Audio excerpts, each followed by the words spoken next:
everybody, Pastor Joon is here. It's another day to do BRC. And today we are looking at the Gospel of John chapter 18. Oh, it is the moment when Jesus was arrested. Isn't that crazy? We're looking at it again, but there's more details. But here's the good news. Chapter 18, chapter 19, chapter 20, 21, and we are done with the Gospel of John. Isn't that good? All right, let's start. John chapter 18, Jesus arrested. When he had finished in praying, Jesus left with his disciples and crossed the Kidron Valley. On the other side there was a garden, and he and his disciples went into it. Now Judas, who betrayed him, knew the place because Jesus had often met there with his disciples. So Judas came to the garden, guiding a detachment of soldiers and some officials from the chief priests and the Pharisees. They were carrying torches, lanterns, and weapons. Jesus, knowing all that was going to happen to him, went out and asked them, "Who is it you want?" "Jesus of Nazareth," they replied. "I am he," Jesus said. And Judas the traitor was standing there with them. When Jesus said, "I am he," they drew back and fell to the ground. Again he asked them, "Who is it you want?" "Jesus of Nazareth," they said. Jesus answered, "I told you that I am he.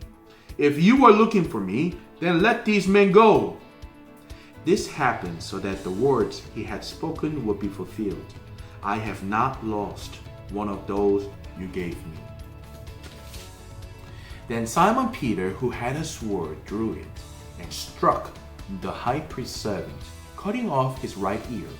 The servant's name was Malchus. Jesus commanded Peter, "Put your sword away. Shall I not drink this cup the Father has given me?"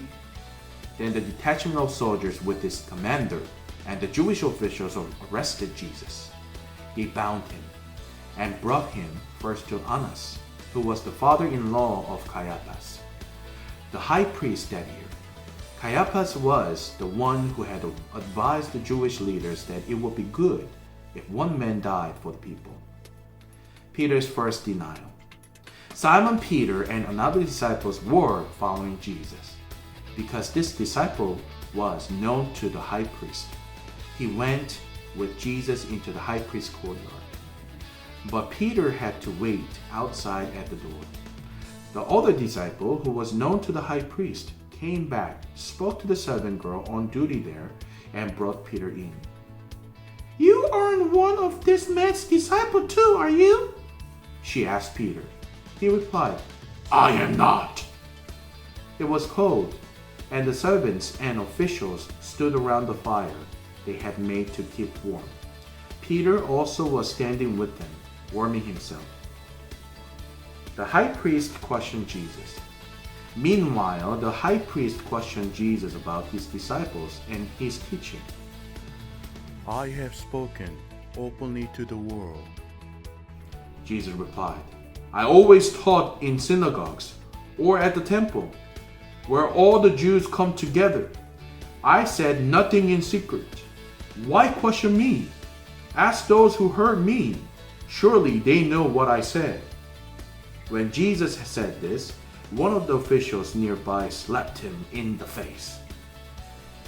"Is this the way you answer the high priest?" he demanded. "If I said something wrong," Jesus replied, "testify as to what is wrong. But if I spoke the truth, why did you strike me?" Then Annas sent him bound to Caiaphas the high priest. Peter's second and third denial. Meanwhile, Simon Peter was still standing there warming himself. So they asked him, "You aren't one of his disciples too, are you?" He denied it, saying, "I am not." One of the high priest's servants, a relative of the man whose ear Peter had cut off, challenged him. "Didn't I see you with him in the garden?" Again Peter denied it, and at that moment a rooster began to crow. Jesus before Pilate. Then the Jewish leaders took Jesus from Caiaphas to the palace of the Roman governor. By now it was early morning, and to avoid ceremonial uncleanness, they did not enter the palace, because they wanted to be able to eat the Passover. So Pilate came out to them and asked, "What charges are you bringing against this man?" "If he were not a criminal," they replied, "we would not have handed him over to you." Pilate said, "Take him yourselves and judge him by your own law."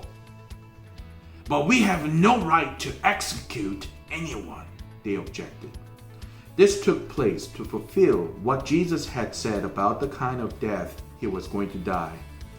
Pilate then went back out inside the palace, summoned Jesus and asked him, "Are you the king of the Jews? Is that your own idea? Or did others talk to you about me?" "Am I a Jew?" Pilate replied. "Your own people and chief priests handed you over to me. What is it you have done?"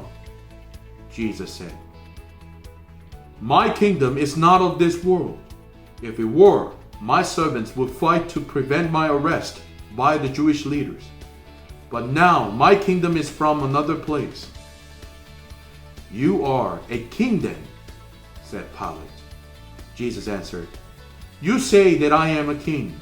In fact, a reason I was born and came into the world is to testify to the truth. Everyone on the side of truth listens to me." "What is truth?" retorted Pilate. With this, he went out again to the Jews gathered there and said, "I find no basis for a charge against him. But it is your custom for me to release to you one prisoner at a time of Passover. Do you want me to release the king of the Jews?" They shouted back, "No, not him! Give us Barabbas!" Now, Barabbas had taken part in an uprising. Amen, everybody. That was the Gospel of John chapter 18. And I am sweating here because it's so hot. All right, you guys did a great job. I'll see you and bye-bye.